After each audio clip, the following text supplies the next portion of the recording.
Patriots are hiring Josh McDaniels as the team's offensive coordinator for a third stint. Daniels now returns to coach young. He coached units led by Tom Brady, but also Cam Newton in 2020 and rookie Mac Jones, who got to the playoffs. We've been making a lot of content on the New England Patriots lately, and that's because they're going into a make or break offseason. If they play their cards right, hire the right individuals, and invest their league-leading amount of cap space wisely, then this team could potentially be a wildcard team, or even better, next season with Drake May under center. And fans are split up about this recent decision. So before we get to the content, we have been double uploading each and every day about college football, the NFL coaching carousel's going crazy, the draft's around the corner, free agency's around the corner, and we are going to see some pretty crazy trades soon. So if you want to stay up to date with the latest NFL news, make sure you subscribe and have your notifications on. And now that we get all that out of the way,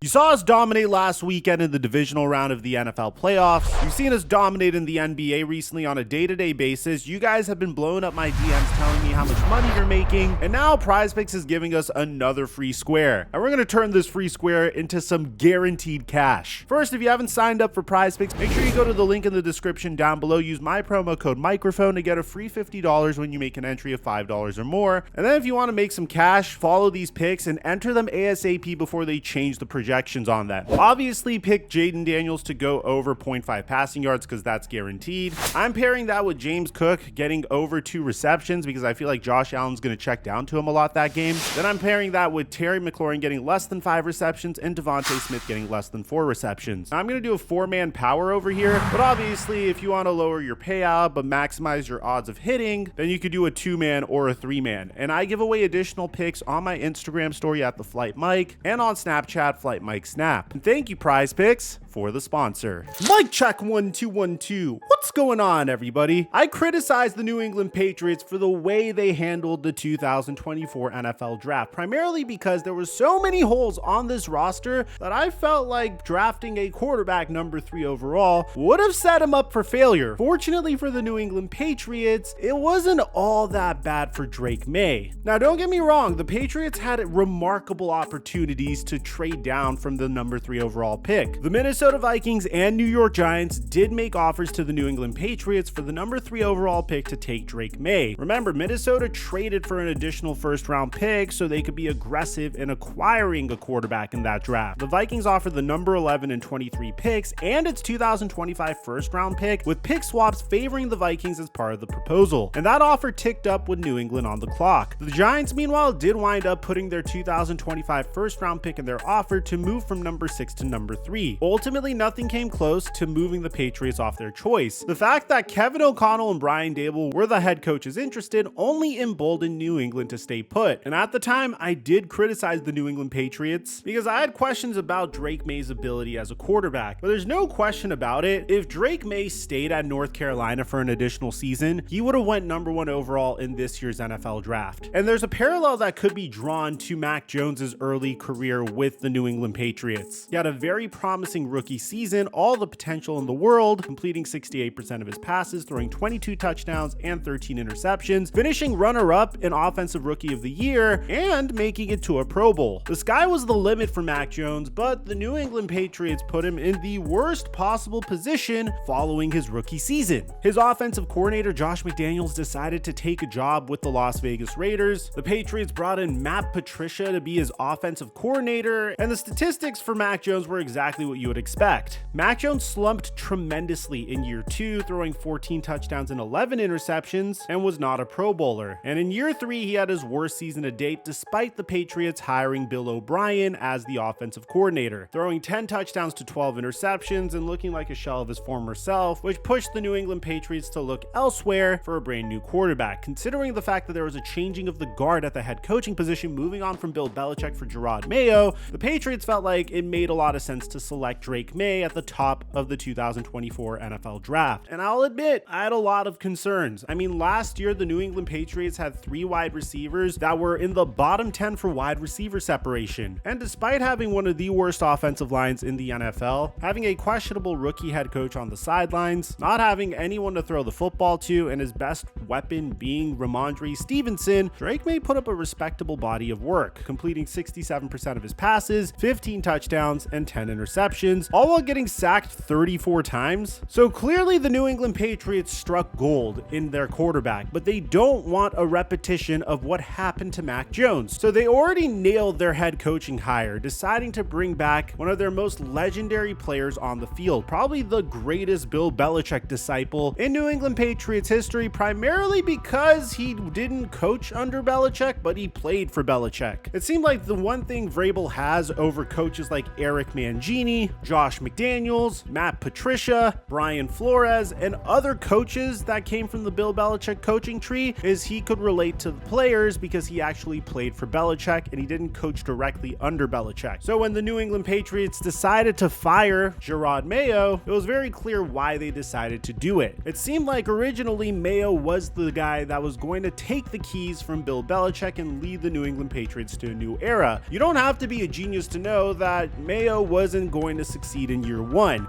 He didn't have the roster for it, but the opportunity to get Mike Vrabel here and completely change the culture of the New England Patriots was too much for them to pass up. And historically speaking, when Mike Vrabel has had weapons offensively, he's been able to make the most out of them. I mean, he took a team that featured Ryan Tannehill, AJ Brown, and Derrick Henry to the AFC Championship. And he was relatively successful with the Titans until they decided to trade AJ Brown. And to be honest, Mike Vrabel said a lot of stuff to get Patriots fans excited. He even talked about his relationship with AJ Brown. Maybe if you provide free books on the sidelines, you might be able to get a certain wide receiver here.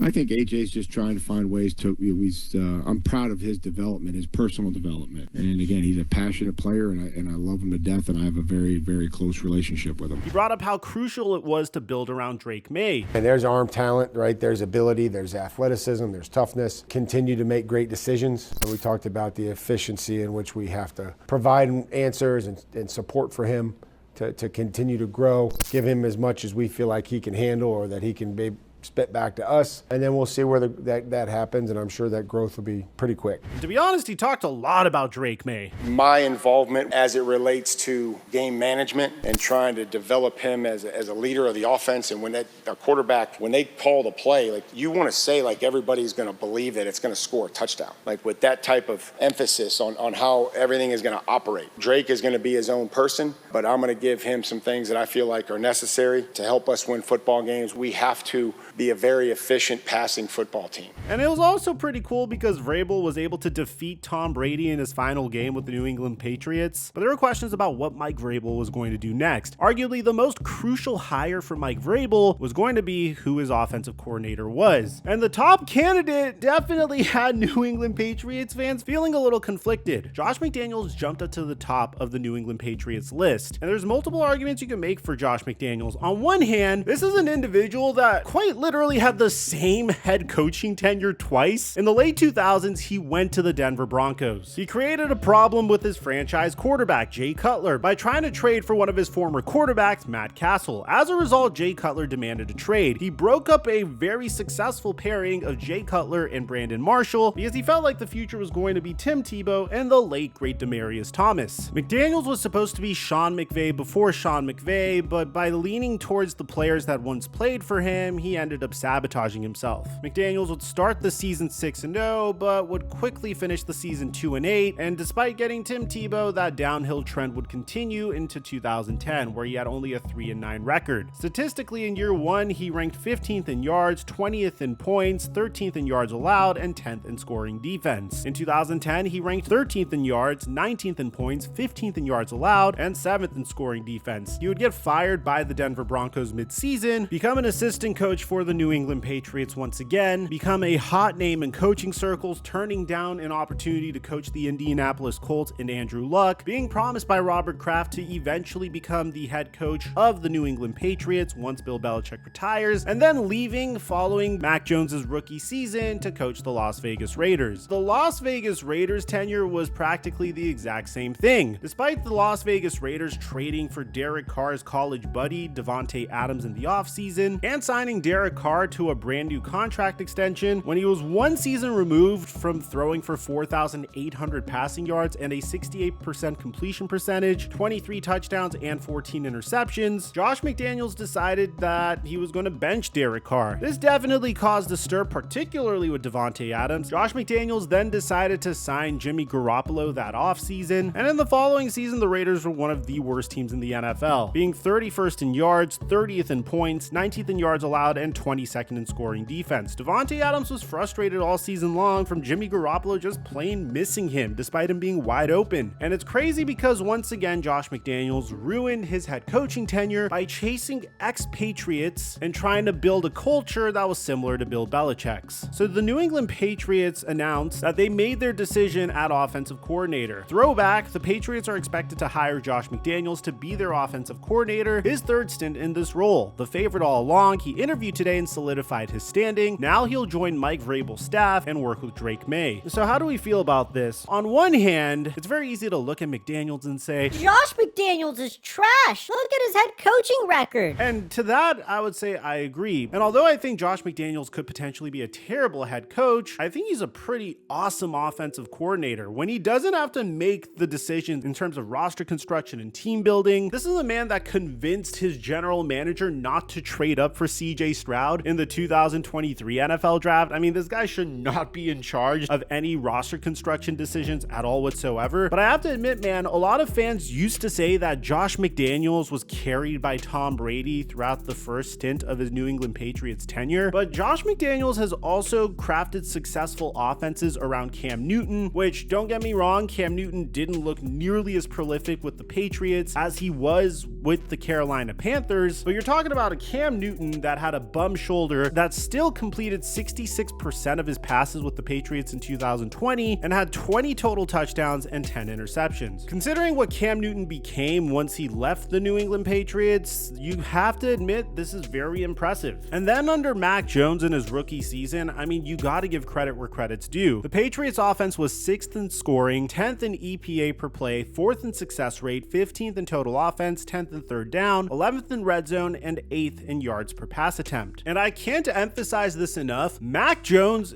isn't good. Imagine what he could do with Drake May, an improved offensive line. Maybe the Patriots are able to go out and sign T. Higgins to make him their wide receiver one. The Patriots also have a high draft pick this year. They have loads of cap space as well. But at the same time, a counter argument could be that Josh McDaniels was terrible when he was the Rams offensive coordinator with Sam Bradford in 2011. The Rams offense was among the worst in the league in 2011. They scored only 193 points, which was 12 points per game, last in the league, and 11th fewest all time for a 16-game season. Their 214-point differential was the last in the league. But at the same time, that was with Steve Spagnuolo as the head coach. Sam Bradford also got injured throughout that season, and I'm always going to favor what happened recently over what happened over a decade ago. I think this is a home run hiring. I think Josh McDaniels is going to fit into that type of offensive coordinator that is just really good as an offensive coordinator. People know he's garbage as a head coach, kind of similar to Rod Marinelli, who was a successful defensive coordinator for the Dallas Cowboys, but also led the Detroit Lions to a winless season. Or Steve Spagnuolo, who was a terrible head coach for the St. Louis Rams, but is a legendary defensive coordinator for the Kansas City Chiefs. And I think as a result of that, you might see Josh McDaniels in this position for a very long time to come, which means that the New England Patriots aren't going to be scrambling for a brand new offensive coordinator in year 2 with Drake May under center, which is what screwed over Mac Jones. At the end of the day, I think this was an an incredible decision by the New England Patriots. He has a great relationship with Robert Kraft. He clearly has the opportunity to turn Drake May into one of the best quarterbacks in the NFL if the New England Patriots invest their cap space wisely. But if you're a Patriots fan, I want to know in the comment section down below, how do you feel about this recent addition? Do you agree with the hiring of Josh McDaniels, or did you want a different offensive coordinator? Apart from that, I don't know if you heard, Ben Johnson got hired by the Chicago Bears as their head coach. We made a whole completely separate video on that, and I think it's probably our best thumbnail to date. Caleb Williams is finally getting his wish. I'll leave a link to it in front of you and meet you guys there. I'm your boy Mike, and I'm dropping our mic until our next upload.